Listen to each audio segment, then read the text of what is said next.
Welcome to మెగాని TV burning topic. కావలసినంత ఆహారం వచ్చింది. డ్రై ఫ్రూట్స్ ఊహించని విధంగా వచ్చాయి. మెడికల్ కిట్లు, ఫాస్ట్ ఫుడ్, డ్రింక్స్, టెంట్లు, రాళ్లు, రప్పలు ఇవన్నీ ఆకాశరామన్న పంపించినట్టు పరుగులు పెట్టుకుంటూ వచ్చాయి. అసలు ఇవన్నీ ఎవరిచ్చారు? ఎక్కడి నుంచి వచ్చాయి? ఇంత ఖర్చు ఎవరు భరించారు? అసలు ఆ పార్టీకి ఒక రూపమంటూ లేదు. కనీసం క్షేత్రస్థాయిలో నిర్మాణము లేదు, కార్యకర్తలు లేరు. కేవలం సోషల్ మీడియా వేదికగా జరిగిన ప్రచారం ద్వారానే ఇంతటి ఉద్యమం పుట్టింది. క్షేత్రస్థాయిలో కనీస కార్యకర్తలు కూడా లేని ఒక అజ్ఞాత పార్టీ వెనుక ఏకంగా విదేశీ శక్తుల కుట్రలు దాగున్నాయా? సోషల్ మీడియా ప్రచారంతో చెలరేగిన ఆందోళనలకు ఆకాశం నుంచి నిధులు, వస్తువులు ఎలా కురిశాయి? దర్యాప్తు సంస్థల విచారణలో సౌరదాస్ ఖాతాల ద్వారా బయటపడ్డ ఆ సంచలన నిజాలేంటో తెలుసుకోవాలంటే వివరంగా చూడండి.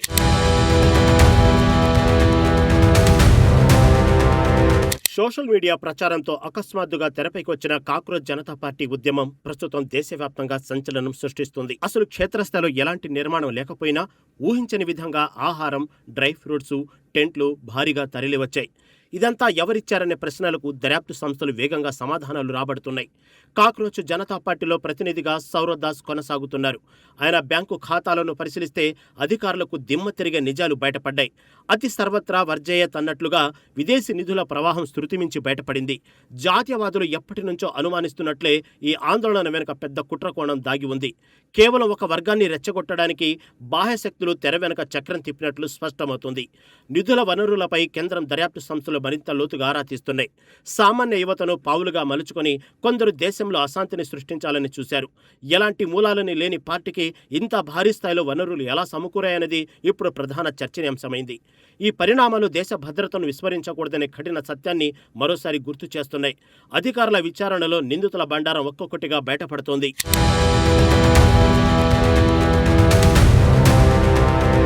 సౌరదాస్ వ్యక్తిగత బ్యాంకు ఖాతాలోకి గడిచిన కొన్ని సంవత్సరాలుగా భారీ మొత్తంలో డాలర్లు వచ్చి చేరుతున్నాయి. విదేశీ ఏజెన్సీల నుంచి అందిన ఈ నిధులతోనే ఆందోళనలు అత్యంత దారుణంగా నిర్వహించినట్లు తేలింది. Norwegian agency for development cooperative సంస్థ దాదాపు $16 మిలియన్ అందించినట్లు సమాచారం. అలాగే లీడ్స్ ఫౌండేషన్ సుమారు $2.5 మిలియన్ ఈ ఖాతాకు జమ చేసినట్లు దర్యాప్తులో తేలింది.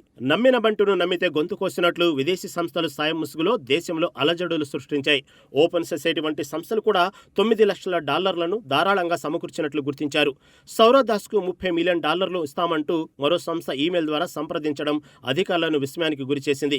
ఎక్కడో 7 సముద్రాల అవతల ఉన్న విదేశీ వ్యక్తులు మన దేశంలోని ఆందోళనలకు ఎందుకు నిధులు ఇస్తున్నారన్నదే $1 మిలియన్ ప్రశ్న. ఈ విదేశీ లావాదేవీలన్నీ దేశ సార్వభౌమత్వాన్ని దెబ్బతీసే కుట్రలో భాగమేనని నిపుణులు స్పష్టం చేస్తున్నారు. ఆర్థిక మూలాలను దెబ్బతీసే ఈ విదేశీ శక్తుల ఆటలు ఇకపై సాగవని విశ్లేషకులు అభిప్రాయపడుతున్నారు.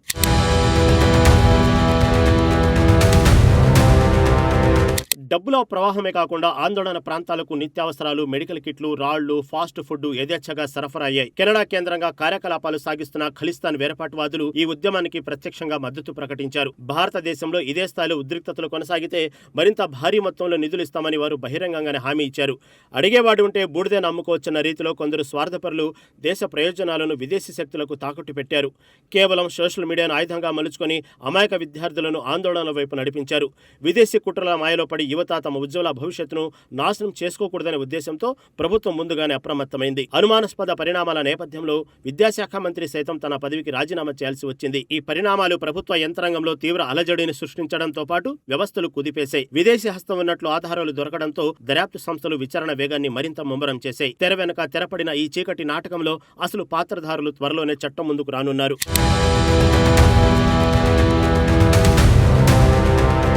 దేశాన్ని అస్థిరపరచాలనే దురుద్దేశంతోనే ఈ కాక్రోచ్ జనతా పార్టీ డ్రామాను విదేశీ శక్తులు రక్తి కట్టించాయి. స్థానిక నాయకుల ముసుగులో కొందరు దేశద్రోహ శక్తులు విదేశీ నిధులను ఇష్టానుసారంగా స్వాహా చేశాయి.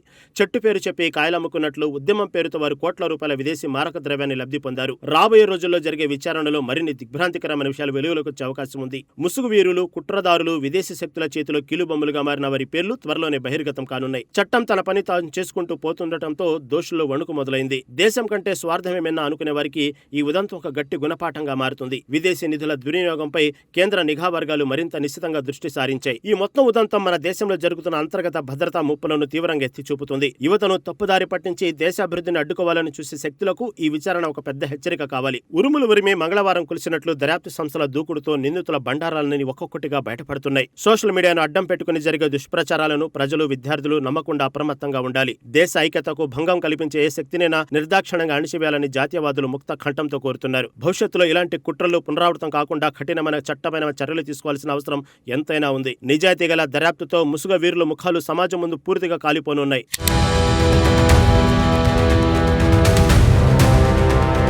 చట్టం తన పని తాను చేసుకుంటూ పోతున్న తరుణంలో ఈ కుట్రల వెనుక ఉన్న అసలు సూత్రధారులు ఎట్టకేలకు కటకటాల వెనక్కి వెళ్లడం ఖాయం. విదేశీ శక్తుల మాయలో పడి దేశ ప్రయోజనాలను తాకట్టు పెడితే ఎలాంటి పరిణామాలుంటాయో ఈ ఉదంతం మరోసారి స్పష్టం చేసింది. సోషల్ మీడియా ముసుగులో జరిగే దేశ వ్యతిరేక కార్యకలాపాలపై యువత మరింత అప్రమత్తంగా ఉండాలని నిపుణులు హెచ్చరిస్తున్నారు. దర్యాప్తులో ఇంకా ఎవరెవరి పేర్లు బయటపడతాయో, రానున్న రోజులు ఎలాంటి సంచలనాలు వెలుగులోకి వస్తాయో చూడాలి.